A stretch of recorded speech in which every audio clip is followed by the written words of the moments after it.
Wonro bread has recently taken the internet by storm.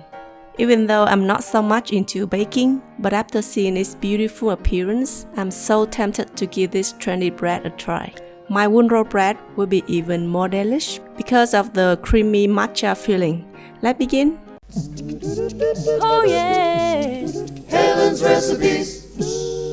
For the dough you will need 500 grams of bread flour, 60 grams of granulated sugar, 5 grams salt, 7 grams dried instant yeast, 50 grams unsalted butter, 1 egg, 25 grams of milk powder, and 250 ml of water.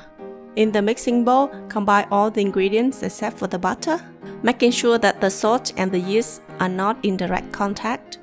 Mix well in a stand mixer. You might need to adjust the water amount depending on the humidity of the weather. Knead for about 5 to 10 minutes until the dough comes together, then gradually add the butter. Continue to knead on medium speed for about 15 to 20 minutes until you get a soft and smooth piece of dough. When you can stretch the dough into a thin sheet, that's great. Place it into a mixing bowl greased with some oil. Cover and let it rest for 1 hour. When the dough has doubled in size, punch it to release the air and knead again for about 1 to 2 minutes to release all the air bubbles inside. For the fillings, you will need 50 grams of dried fruits of your choice. I use dried artichoke flour. You can also use dried cranberries or raisins. 7 grams matcha powder, 250 ml of milk, 2 egg yolks, 70 grams of cream cheese, 50 grams sugar, 20 grams of flour, and 20 grams of butter.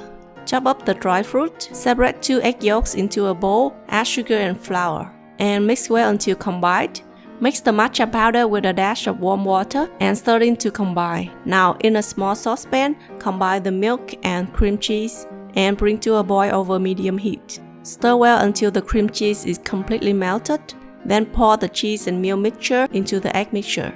Add gradually while constantly whisking until homogeneous and then pour it back into the saucepan through a sieve. Cook the mixture over medium-low heat while constantly stirring until you get a thick and creamy custard. Now add butter and stir until combined. Divide the dough into equal portions, about 70 grams each. Roll it flat into a rectangular disc. Use a dough scraper to cut half of the dough into strips. Place the dried fruit on top, then roll it up to form a wool roll.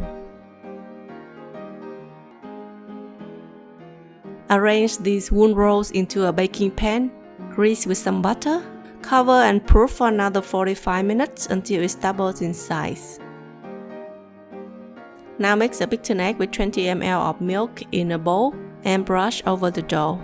Bake at 180 degrees Celsius for 25 to 30 minutes. When it's done and still warm, brush some butter on top to get a beautiful shiny look. When it cools down, flip it over and use a chopstick to make some holes. Put the fillings into a piping bag and press to fill into these holes. Wow, it looks so pretty. It looks just like wool rolls. It's super soft and fluffy, and that cheesy matcha fillings is just to die for. Look how the filling oozes out when you tear a piece. So good. I hope you enjoyed the recipe. Don't forget to send me a photo if you give it a try. And subscribe to my channel for more delicious recipes like this. I will see you there next time. Bye!